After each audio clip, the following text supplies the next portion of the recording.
الحمد لله رب العالمين والصلاة والسلام على أشرف الأنبياء والمرسلين وعلى آله وصحبه أجمعين. رب اشرح لي صدري ويسر لي أمري واحلل عقدة من لساني يفقهوا قولي. سبحانك لا علم لنا إلا ما علمتنا إنك أنت العليم الحكيم. ولا حول ولا قوة إلا بالله العلي العظيم. أما بعد. عن أبي هريرة رضي الله عنه قال قال رسول الله صلى الله عليه وسلم أعطيت أمتي في شهر رمضان 5 خصال لم يعطهن أمة قبلهم: خلوف فم الصائم أطيب عند الله من ريح المسك، وتستغفر لهم الحيتان حتى يفطروا، ويزين الله كل يوم جنته. ثم قال: يوشك عبادي الصالحون أن يلقوا عنهم المؤونة والأذى ويصيرون إليك، وتصفد فيه مردة الشياطين فلا يخلصون فيه إلى ما يخلصون في غيره، ويغفر لهم في آخر ليله. قيل: يا رسول الله هي ليلة القدر؟ قال: لا، ولكن العامل إنما يوفى أجره إذا قضى عمله. Diriwayatkan daripada Abu Hurairah radhiyallahu anhu, beliau telah berkata bahawa Rasulullah sallallahu alaihi wasallam telah bersabda, "U'tiyat ummati," telah diberikan kepada umatku, fi syahri Ramadan, di dalam bulan Ramadan, 5 khisal, 5 keistimewaan. Lam yu'tahunna ummatun qablahum, yang mana 5 keistimewaan ini tidak diberikan kepada umat-umat sebelum mereka, yakni sebelum umat Nabi SAW. Sebab sebelum umat Nabi SAW mereka juga berpuasa, sebagaimana kita puasa jugalah. Cuma dari sudut kaedah puasa tu, itu kita tidak jelas lah, mana kita tidak mengetahui dengan jelas. Tapi dari sudut pensyariatan puasa, umat dulu pun memang puasa. Juga diarahkan, mana diperintahkan oleh Allah kepada mereka untuk berpuasa. Kenapa Allah Ta'ala sebut dalam Quran, ya ayyuhalladzina amanu kutiba alaikumusiyam kama kutiba alal ladzina min qablikum la'allakum tattaqun. Wahai orang-orang yang beriman, telah difardukan ke atas kamu ini ibadat puasa, kama kutiba alal ladzina min qablikum, sebagaimana sebelum daripada kamu ini telah difardukan ibadat puasa ni. Yang mana umat dulu pun berpuasa. Cuma kaedah puasa tu mungkin tidak samalah dengan kita. Tapi ibadat puasa sendiri pun, ibadat puasa itu sendiri sudah difardukan oleh Allah Subhanahu Wa Taala. Di sini menunjukkan kepada kita, dari sudut ibadat puasa tu sama je, tetapi dari sudut keistimewaan itu berbeza. Dan umat Nabi sallallahu alaihi wasallam ini Allah Subhanahu Wa Taala berikan 5 keistimewaan, yang mana 5 keistimewaan ini tidak diberikan kepada umat dulu. Yang pertama, Nabi sallallahu alaihi wasallam sebut, khulufu fami shaim atyabu indallah min rihil misk. Khuluf ni makna bau mulut. Bau mulut.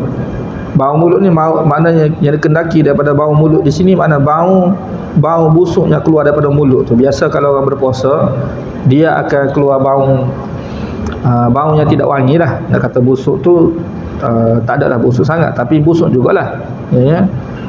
Kalau kita kata baunya tidak selesa, keluar daripada mulut tu, bau tu berharga.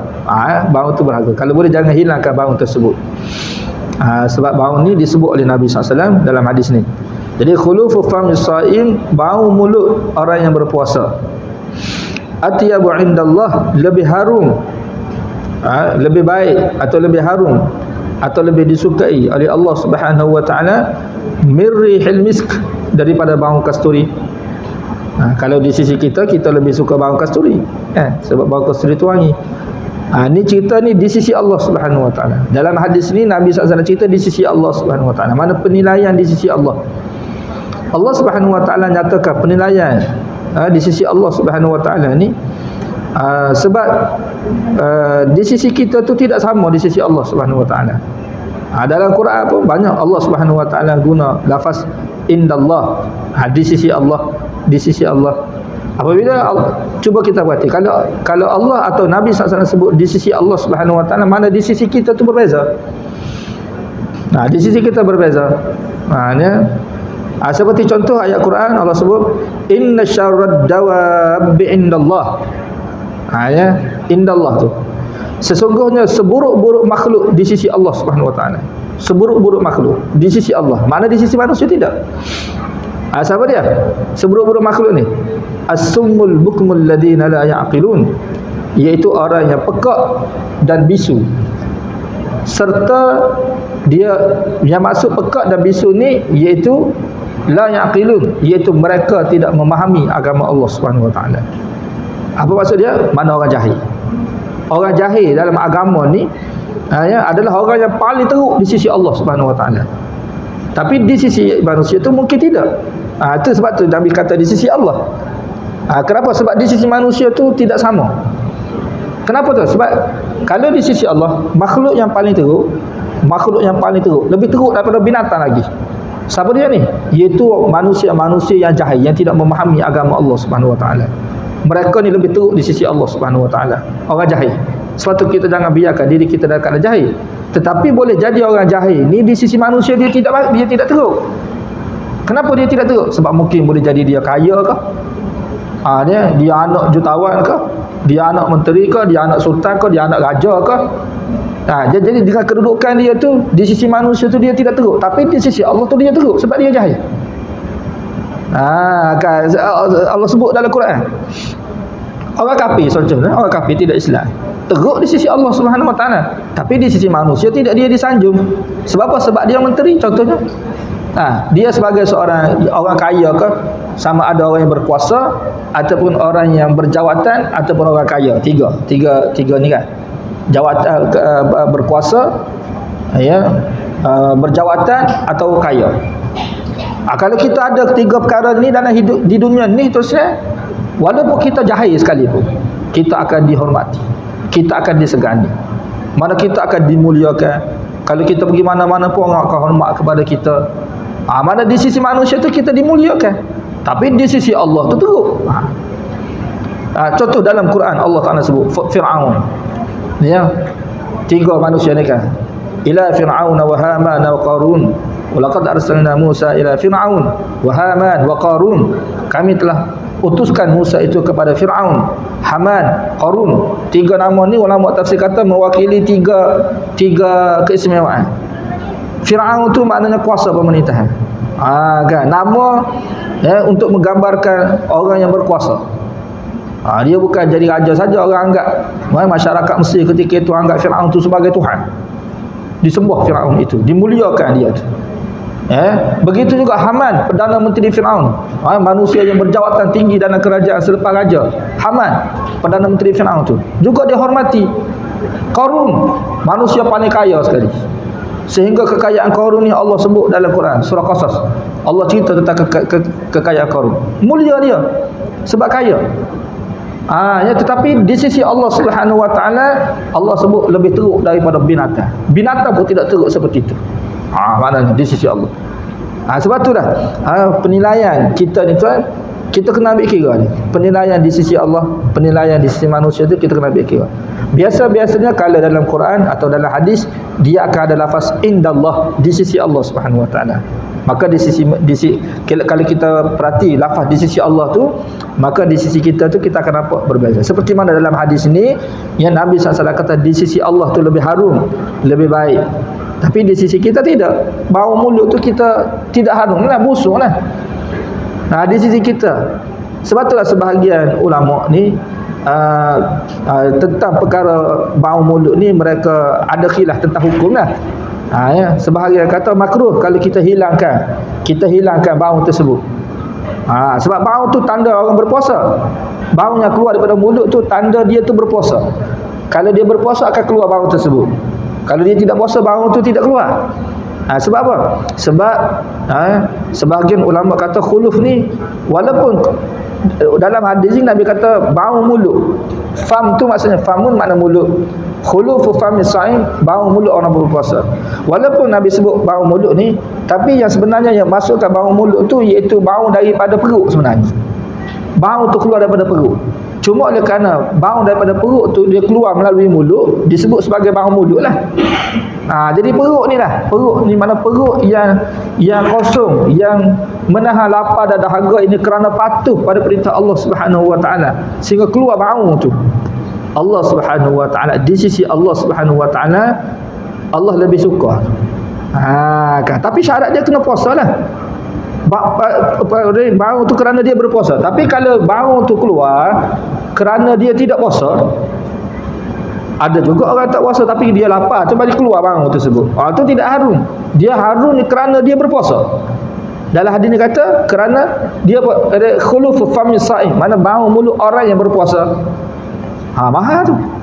Sebahagian ulama kata makruh kalau kita nak bersugi ataupun nak gosok gigi selepas tergelincir matahari, sebab kebiasaannya bau ni akan keluar selepas daripada selepas daripada tengah hari itulah. Tengah hari, kalau pagi-pagi itu tidak keluar lagi. Biasanya tengah hari itu sebelah petang.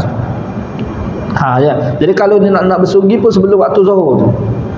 Kalau boleh sebelum subuh tu lah, lepas kita sahur tu kita sugi, lepas tu tak payah sugi lah. Kita biarkan bau tu harum di sisi Allah Subhanahu Wa Taala, lebih daripada bau kasturi lagi. Kasturi ni antara bau yang wangi lah. Bau yang antara bau yang wangi. Manusia memang suka bau kasturi lah, tapi di sisi Allah, Allah lebih suka bau mulut tu lagi. Jadi atyabu di sini makna lebih harum, lebih baik. Sebahagian ulama hadis menyebut makna lebih disukai oleh Allah Subhanahu Wa Taala. Ada yang mengatakan atyabu di sini iaitu di hari akhirat nanti, ciri-ciri ataupun alamat seseorang itu berpuasa akan keluar daripada mulut dia itu satu bau yang lebih harum daripada kasturi. Itu tanda dia berpuasa lah. Sebab di hari akhirat nanti tuan-tuan sekalian, macam pahala, kita kata pahala-pahala ni, amal-amal soleh yang kita kerjakan di dunia, apabila kita mati nanti, amal soleh tu akan jadi sesuatu,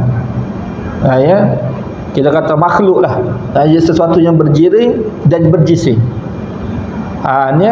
Yang mana di hari akhir nanti, daripada amal soleh tu apabila menjadi makhluk tu, bila kita sama ada kita tengok ke atau kita sentuh ke, kita pegang ke, dia memberi kebahagiaan kepada kita. Tu maknanya. Sebab tu, tapi di dunia dia tidak berlaku. Dunia ni tu, amal-amal soleh di dunia ni, kalau kita beramal, kita kata kita tahulah pahala tu kita dapat pahala, tapi pahala tu kita nak kata dalam bentuk macam mana, kita tak nampak. Sebab tu kita tidak nak bersemangat sangat dengan beramal di dunia ni. Sebab kita tak nampak, kita hanya dah tahu pahala, tapi kita tak nampak pahala tu macam mana. Lainlah kalau kita beramal, contohnya kita solat tarawih dapat RM200 depan ni. Saya rasa penuh surah ni. Sebab kita nampak seperti mana kita kerja di dunia tu, kita kerja kita dapat duit. Jadi nak duit tu kita boleh guna untuk beli makanan, untuk beli bayar tu bayar ni, untuk kegunaan kita. Jadi kita nampak masalah pahala ni tu sebenarnya.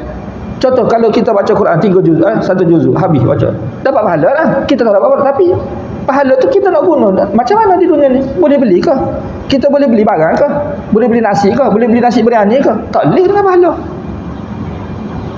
Ya kita nak duit. Sebab tu orang yang beramal dengan orang tidak beramal sama je. Kalau dia tidak beramal pun, contoh kalau kita baca Quran 1 juz, orang ni tak baca Quran, jadi apa beza kita baca Quran, dia tak baca Quran?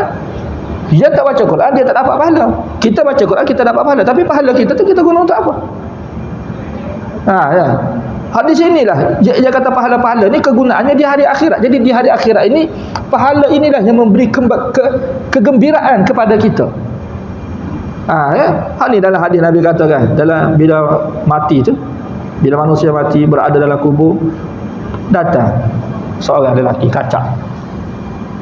Kacak kata pada dia, tak apa, aku akan jaga kamu. Dia kata, siapa dia? Kamu ni. Dalam hadis tu, siapa dia? Dia kata, akulah Quran yang kamu baca. Nah, aku Quran akan baca dulu, akulah puasa kamu, akulah. Jadi ia akan jadi sesuatu yang memberi kebahagiaan, menemani kita dalam kubur, menemani kita, teman, menjadi teman kepada kita, yang menggembirakan kita. Sebab tu dalam hadis Nabi katakan, hadis sahih, u'idtu li ibadiyas salihin ma la 'ainun ra'at wa la udhunun sami'at wa la khatara 'ala qalbi bashar. Ya, aku telah sediakan kepada hamba-hambaku yang soleh ini, yang beramal dengan amalan-amalan soleh, nikmat yang mana mereka tak pernah tengok dengan mata mereka, telinga tak pernah dengar dengan telinga mereka, dan tidak pernah terdetik dengan hati mereka. Ya, bila akan berlaku ni? Apabila di hari akhirat, bila Allah Ta'ala berikan kepada dia tu pahala, ganjaran, ketika tu seronok dia. Mana amalan-amalan kita tu akan menjadi sesuatu yang memberi kebahagiaan kepada kita, keseronokan. Macam di dunia ni, tuan-tuan sekalian, kita di dunia ni kalau kita nak rasa keseronokan, contohnya kita kena ada rumah kan, rumah yang mewah, kereta yang mewah, tuan-tuan sekalian, motor yang mewah, duit banyak, seronoklah kitanya. Dengan ya, ibadat ni kita tidak berasa sangat seronok tu. Kita nak seronok, mana kita akan cari tu tempat tinggal yang mewah, kenderaan yang mewah, apa semua tu. Dan kita nak dapat semua ni dengan duit. Dengan duit, bukan dengan pahala. Kita ada, kalau kita ada pahala sekalipun, baca Quran 30 juzuk satu malam, dengan 30 juzuk tu kita boleh beli rumah ke? Tak boleh. Tak boleh beli rumah pun, tuan-tuan. Kalau kita nak dapat rumah tu, maknanya kita kena cari duit dah, 300,000, 400,000 baru kita boleh beli rumah. Sebab tu orang kafir ni tidak beramal, dia boleh beli rumah. Dia bukan dengan amalan dia.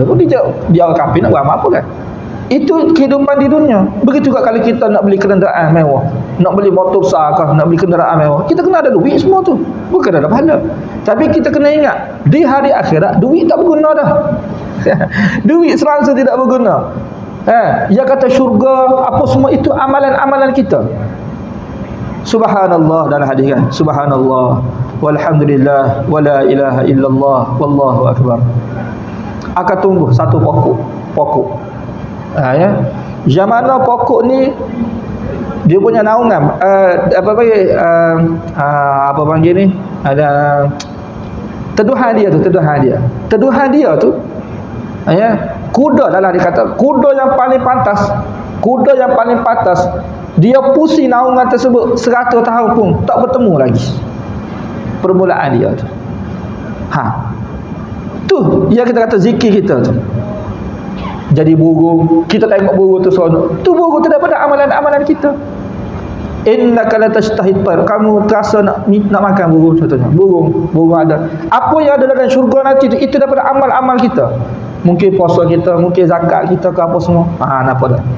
Begitu juga salah satu daripada pahala puasa ni yang Allah Subhanahu Wa Taala akan berikan kepada hamba yang berpuasa ni, mana di hari akhir nanti mulut dia tu berbau wangi. Tak boleh pakai minyak wangi dah. Kita sekarang sebab wangi itu satu nikmat yang kita rasa melalui kita ni, melalui kita seduk, kita baukan, kita dengan hidung kita ni kita boleh baulah. Itu juga salah satu nikmat hidup ni. Kan? Waktu kalau kita tengok ada manusia ni jadi kaya, dia jual minyak wangi ya. Jual perfume je tu. Kenapa jadi kaya tu? Sebab ada orang beli lah. Kenapa dia beli? Sebab dia minat kepada bau tu. Walaupun mungkin kita tidak minat, tapi orang lain minat. Itu salah satu daripada minat manusia juga. Jadi Allah Ta'ala jadikan ni bau ni lebih wangi daripada kasturi lagi. Itu kelebihan orang yang berpuasa. Itu pendapat yang kedua. Ada yang mengatakan yang dimaksudkan dengan atyabu indallah ini lebih harum di sisi Allah Subhanahu Wa Taala. Ini ibarah dia panggil ibarah. Ibarah tu maksudnya satu takbir, satu kenyataan kita kata untuk menggambarkan kecintaan Allah sebenarnya. Kecintaan Allah Subhanahu Wa Taala kepada hamba yang berpuasa. Ya. Sehingga dia gini dah, kalau kita nak mudah faham, kalau kita seorang lelaki ni dia bercinta dengan seorang perempuan, kan? Kita pun biasa dengar ayat-ayat ni kan, ataupun kita kata situasi-situasi. Kalau pasangan dia perempuan tu ataupun lelaki, pasangan masing-masing, bau busuk pasangan tu pun bagi kekasih dia tu jadi wangi. Padahal busuk. Padahal busuk dah. Tapi oleh kerana dia kasih sangat, cinta, kerana cinta tu. Kerana cinta dia kepada, contohnya perempuan tu, dia cinta kepada lelaki. Bau jebak lelaki tu pun dia suka juga. Kan? Jadi segala kekurangan yang ada pada pasangan oleh kerana ada hubungan cinta, perasaan cinta tu, jadi kekurangan tu satu kelebihan, ataupun kekurangan tu satu tidak kekurangan bagi seorang kekasih, kita kata. Tuan-tuan pernah dengar cerita Laila Majnun? Biasa kan Laila Majnun. Ada kata ini kisah sungguh, ada kata ini cerita dongeng, tak apalah, tapi cerita tu beri faedah kepada kita. Kan? Kerana Majnun tu gila pula. Kerana terlampau cinta kepada Laila ni kan. Dia sanggup buat apa saja, dia sanggup ni. Kenapa cinta tu? Kerana cinta tu dia sanggup susah payah, dia sanggup segala-galanya. Kalau busuk pun bau wangi, kita kata. Ketuk dia pun bau wangi, ketuk kan. Ketuk tu je busuk tapi dia bau wangi. Kenapa cinta? Tapi kalau tidak cinta, kalau tidak ada hubungan cinta, dia tidak berlaku seperti itu. Jadi sebahagian ulama kata yang atyabu indallah ni sebenarnya satu ibarat, satu kenyataan daripada Nabi untuk menggambarkan kecintaan Allah Subhanahu wa taala kepada hamba yang berpuasa ni. Sehingga bau busuk daripada hamba ni di sisi Allah tu wangi. Kenapa? Sebab hamba yang berpuasa ni adalah dia, maksudnya Allah kasih kepada dia. Allah sayang kepada dia. Allah suka. Tu kedudukan orang yang berpuasa di sisi Allah Subhanahu wa taala. Sampai begitu sekali kelebihan yang Allah Subhanahu wa taala berikan kepada orang yang berpuasa. Sebab itulah Nabi SAW sebut yang ini kelebihan ni, kita kata kelebihan bau mulut ni hanya berlaku untuk umat Nabi. Umat dulu tidak ada. Kan? Tidak diberikan. Pahala dapatlah, tapi pahala kelebihan seperti ini tidak ada. Ini menunjukkan kepada kita Allah Subhanahu wa taala ni dia lebih suka lagi. Dia lebih suka. Umat Nabi SAW ni berbanding dengan umat dulu. Memang keadaan kalau kita perhati, memang Allah Subhanahu wa taala ni dia lebih suka, lebih sayang umat Nabi ni berbanding dengan umat dulu. Sebab tu kelebihan umat Nabi ni lebih besar daripada umat dulu. Ummatan wasatala. Umat pertengahan, mana umat yang menjadi pertengahan dia kata. Dia kepada umat-umat terdahulu. Kan? Dalam hadis pun Nabi SAW sebut cerita tu. Dia akhir bila di hari akhir nanti umat Nabi ni akan menjadi saksi. Litakunu syuhada 'alan nas, supaya kamu dapat menjadi saksi kepada umat terdahulu. Kaum Nabi Nuh alaihissalam. Bila kaum Nabi Nuh alaihissalam, bila kaum dia tu Allah Taala tanya Nabi Nuh alaihissalam tentang dakwah. Kaum Nabi Nuh alaihissalam tak mengaku. Tak mengaku Nabi Nuh tu menyampaikan dakwah kepada mereka. Sehingga Allah Subhanahu wa taala minta siapa saksi? Siapa dia menjadi saksi? Nuh alaihissalam telah menyampaikan dakwah kepada mereka. Sebab kaum ketika itu mengatakan Nuh tidak menyampaikan kepada mereka. Siapa yang menjadi saksi? Kita ni lah. Umat Nabi ni. Umat Nabi menjadi saksi. Kita menjadi saksi bahawa Nabi Nuh AS telah menyampaikan dakwah. Sedangkan kita tidak berada pun pada zaman Nabi Nuh. Tapi kita boleh jadi saksi. Itu satu kelebihan yang Allah Ta'ala berikan kepada umat Nabi SAW. Betul. Kalau kita berhati, kuntum khaira ummah. Kamu ini umat yang terbaik. Maknanya amalan kita buat je. Kalau kata dari sudut puasa, puasa sama je, sama-sama letih kita kata. Umat dulu berpuasa, mungkin dia lebih berat lagi daripada kita. Kan? Jadi dari sudut pekerjaan tu sama, tetapi kita kata pendapatan, kita kata upah ataupun gaji tu lebih. Perbuatan sama, pekerjaan sama. Mereka puasa, kita puasa. Tapi kelebihan kita ni lebih lagi daripada umat dulu. Kita dapat banyak lagi. Kita dapat banyak lagi keistimewaan daripada umat dulu. Ini satu kelebihan. Kalau kita fahamlah, kita sebagai umat Nabi SAW ni umat akhir zaman, umat Nabi. Ini satu kelebihan Allah Ta'ala berikan yang patut kita syukuri terusnya. Tak apalah. Kalau tengok kepada hadis ni, dia ada 5 keistimewaan. Saya tak sempat nak hurai kelima-limanya. Kira-kiranya satu je lah. Satu je. Kalau nak kira ada lagi ni. sempat ke sebenarnya, tapi tak sempat nak urus masa tidak mengizinkan kita. Jadi saya rasa untuk tazkirah pada malam ni kita berhenti setakat ni lah, insya-Allah. Terusnya ya, apa yang baik itu daripada Allah Subhanahu wa taala, segala kelemahan dan kekurangan daripada diri saya sendiri saya minta ampun kepada Allah, minta maaf. Itu sekalian, kita berjumpa lagi insya-Allah. Wabillahi taufiq wal hidayah. Wassalamualaikum warahmatullahi wabarakatuh. Alhamdulillahi rabbil alamin, wassalatu wassalamu ala asyrafil anbiya'i wal mursalin wa ala alihi wa sahbihi ajma'in. Allahumma faqihna fid din wa 'allimna at-ta'wil wahdina ila sawa'is sabil. Rabbana atina fid dunya hasanah wa fil akhirati hasanah wa qina adzabannar. Walhamdulillahi rabbil alamin.